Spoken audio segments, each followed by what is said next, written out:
Mitäs Jere rakennuttajan roolissa tai rakennuttajakonsultin roolissa tarkemminkin, niin miten sä näet, voiko kiertotaloudella säästää rahaa? No kyllä sillä mun mielestä voi, että tässähän meillä on kohde, missä meillä on paljon kymmeniä tuhansia tonneja betonia, josta osa on saastunutta, osa on puhdasta. Ja sitten pyritään tässä hankkeen aikana jaottelemaan siten, että kaikki ei menisi jätteenä tuonne vaarallisen jätteen laitoksiin. Joo, eli tässä tulee paljon sitä materiaalia. Niin eikö sitten purku-urakoitsija sitten tekisi sen duunin ja katseli sitten, mihin lajään pitää purkaa mitäkin? No joo, haastavaahan se olisi siinä kohtaa, koska kuitenkin kun urakkaa lähdetään kyselee, niin meillä pitäisi olla tiedossa, että millä perusteella se purku-urakoitsija se urakkaa tarjoaa, niin jos me ei tehdä sitä ennakkoon, niin tietysti se on purku-urakoitsijan vastuulla sit siinä vaiheessa tehdä se päätös, ja se on harvoin edullisempaa sit siinä vaiheessa miettiä sitä, mitä hän tekee, kun hänellä on ne paperit jo olemassa siitä, että periaatteessa kaikki olisi enemmän tai vähemmän pilaantunut.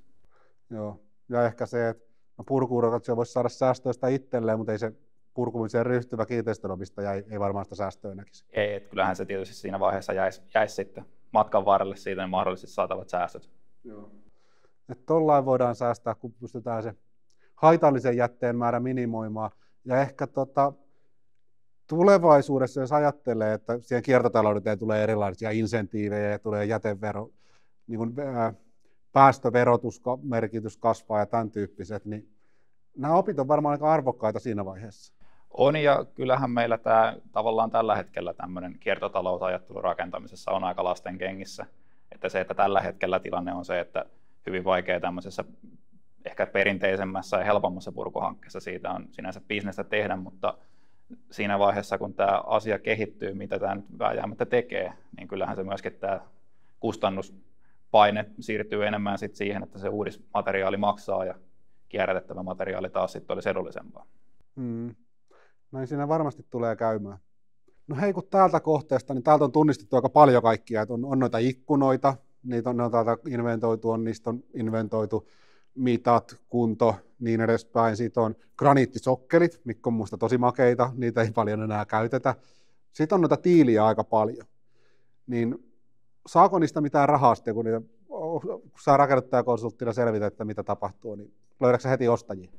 No, vaikeitahan se tänä päivänä vielä on, että näitä markkinapaikkoja ja tavallaan semmoista menetelmää, että millä näissä saisi muutettua tämän purkumateriaalin rahaksi, niin niitä ei tänä päivänä oikeastaan vielä ole. Joo, eli onko se sillain sitten, että siitä joutuu vaan maksaa?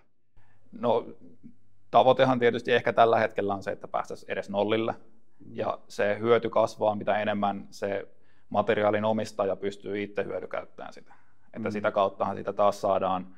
Esimerkkinä tässä hankkeessa, nyt kun niitä uudelleen käytetään tässä samalla tontilla, niin se hyöty kasvaa, kun siitä katoaa se kaikki välivarastointi ja nämä välikädet pois. Niin tämmöisessä tapauksessa jo tänä päivänä pystytään saamaan myös säästöjä. Mitä mahdollisuuksia tässä nykypäivänä on? Että se ehkä vaatii vähän sitä jalkatyötä ja duunia ja soittelua, mutta onko tässä ollut vaikka kiinnostuneita, ketkä voisi vaikka noita makeita vanhoja 100-vuotiaita melkein tiiliä käyttää? Siis kyllähän tällaiselle vanhalle tiilellähän on kysyntää jo tänä päivänä. Että siinä mielessä niin tiilihän on materiaalina ehkä tämmöisestä kiviaineisista niin se kaikkein helpoimpi jo kiertoon saatavia jo tänä päivänä. Ja tietysti se, että välttämättä ei pysty sitä jalostustasoa ylläpitämään ihan kaikessa, mutta esimerkiksi betonia pystytään käyttämään sitä paljon taas tuolla maanrakennuspuolella. Joo, sekin on parempi kuin ei mitään. Et vaikka mä en itse ehkä jätteen polttoa ja myöskään sitten käyttöä tuolla tienpohjana, mä en ehkä laskisi kierrättämiseksi, mutta on sekin arvokkaampi kuin sitten se loppusijoittaminen jonnekin. On se joo, ja se on tietysti vielä tällä hetkellä, niin kun jostain on lähdettävä liikkeelle. Joo, ehkä meillä on niitä uusia markkinoita ja tällaisia teollisia symbiooseja varmasti syntyy kyllä. Joo, ja se vaatii sitä, että se saadaan tämä asia nyt sillä kantilta liikenteeseen myöskin tuolla niin kuin, tavallaan ruohonjuuritasolla, että ymmärretään, että näissä on potentiaalia ja sitä kautta se lähtee kasvamaan siitä sitten orgaanisemmin. Mitäs sä näkisit, tuossa on aika hienot noi teräsportaat, niin mikä siinä sitten, olisiko tuollaisille helppo löytää uusi kohde? No tietysti tällaisille kauhean mittatarkoille asioille niin voi olla haastetta löytää sitä uutta käyttöä, koska sitten täytyisi periaatteessa joko uusi suunnitella näiden portaiden mukaan tai käydä sen verran säkä, että nämä osuisi tai sitten että kohtuullisella muokkauksella saataisiin.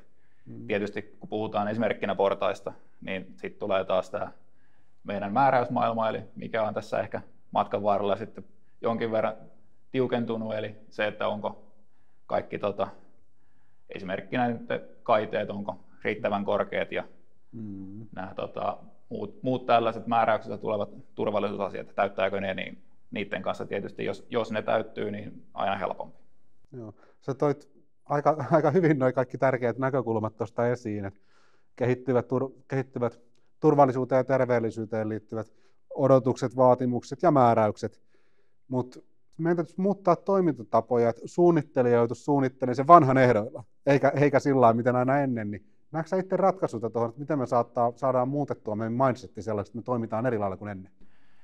No tietysti hitaastihan tällainen isot muutokset tapahtuu, että yhdessä yössähän tällaista kokonaisvaltaista kiertotalouttahan ei tähän tulla saamaan, mutta tietysti se, että jostakin se täytyy lähteä ja tällaisissa esimerkkinä on mahdollisuus sille, että jos meillä olisi jo siinä vaiheessa, kun hanke on lähdössä liikkeelle, niin tiedossa, että tällaisia olisi tarjolla. Jos meillä olisi joku kauppapaikka tai kanava, mitä pitkin tällaisia pystyisi tuomaan ilmi, niin siinä vaiheessahan esimerkkinä näistä portaista, niin sitten siinä suunnittelussa pystyttäisiin jo kakkostasoa miettiin, että mikä se korkosten on, että näitä portaita esimerkkinä pystyttäisiin käyttämään. Ja näähän on ainakin vielä vapaana, että teihin saa olla varmaan yhteydessä, jos näille olisi kiinnostusta, eikö niin? Kyllä.